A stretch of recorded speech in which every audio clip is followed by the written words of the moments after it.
Assalamualaikum warahmatullahi wabarakatuh, teman-teman. Perkenalkan, nama saya Miatu Alfirohma dari kelas 5 PGIM IA.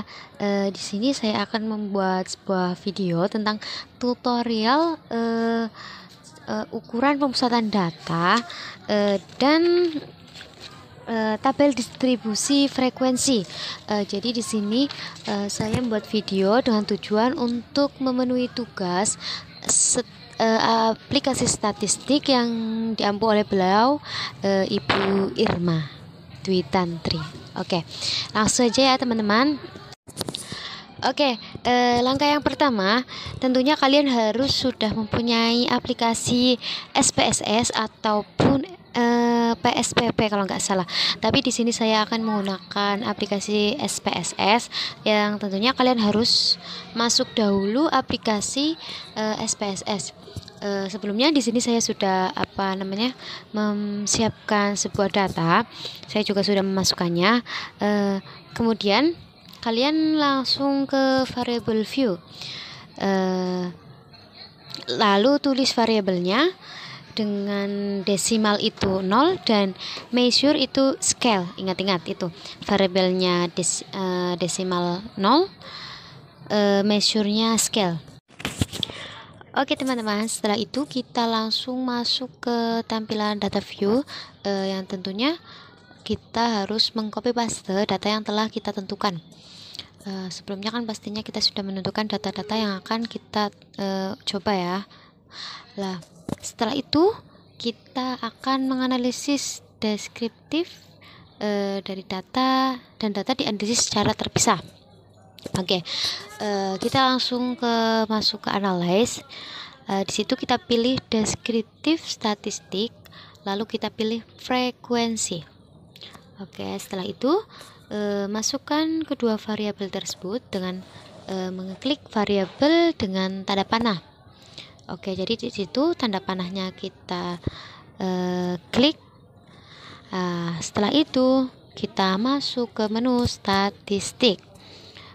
Di situ kita lihat ke sebelah kanan ada ukuran pemusatan data yang di situ terdiri dari ada median, mean, modus, sum. Lalu kita klik semua ya di situ. Lalu kita ke bagian kuartil, kita juga klik. Terus pada cut point 4 itu kita isi 10. Terus pada persentil kita juga isi 10. Kita 10 lalu di add, jadi tidak hanya 10, kita tulis sampai 90. Jadi 10 terus kita add 20, add lagi 30, add lagi, dan seterusnya sampai angka 90. Lalu pada dispersion di situ kita juga klik semua.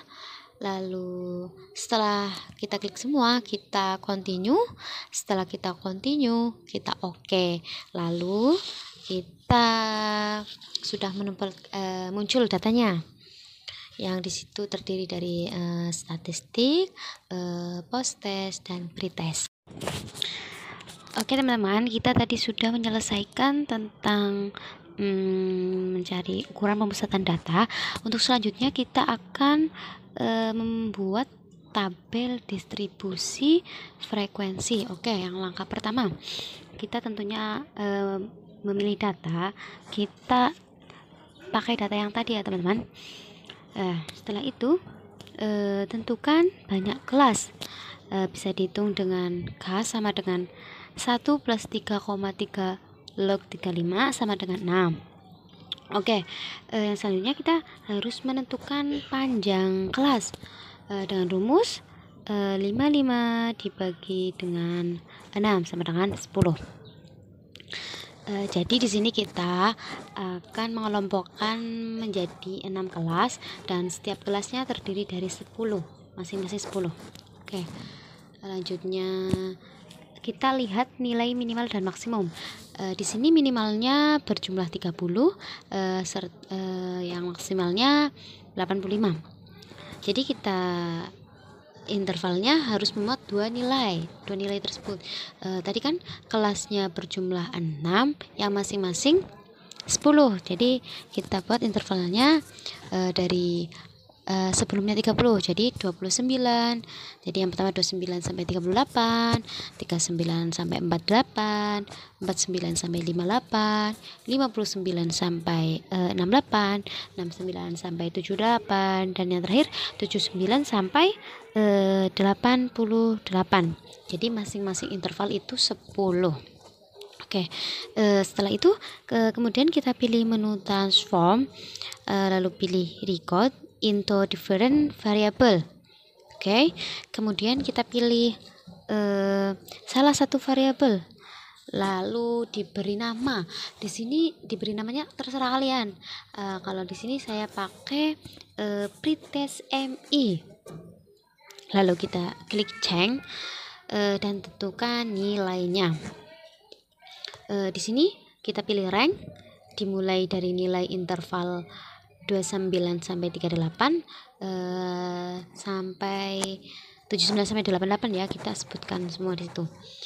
Selanjutnya muncul satu variabel baru berupa pengelompokan, yaitu pretest mi, karena tadi kita menamainya dengan pretest mi. Selanjutnya kita kemudian ke variable view, kita dapat sesuaikan ya, values diisi dengan interval yang tadinya 28 sampai 38 sampai 79 sampai 88. Lalu muncul sebuah data, kita tentukan tabel distribusi frekuensinya. Kita langsung masuk ke analyze, pilih deskriptif statistik dan pilih frekuensi. Lalu kita masukkan data interval dan data post-test pretest kita.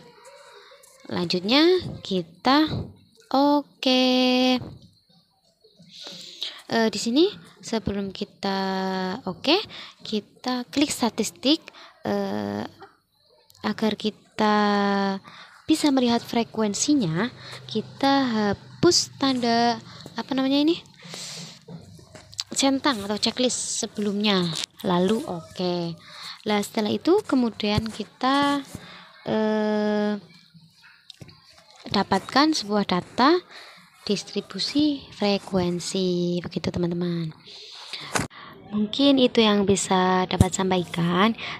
Sebelumnya mohon maaf ya jika dalam penjelasan kurang jelas ataupun kurang tepat. Saya mohon maaf yang sebesar-besarnya, karena di sini saya juga masih proses belajar. Cukup sekian. Wassalamualaikum warahmatullahi wabarakatuh.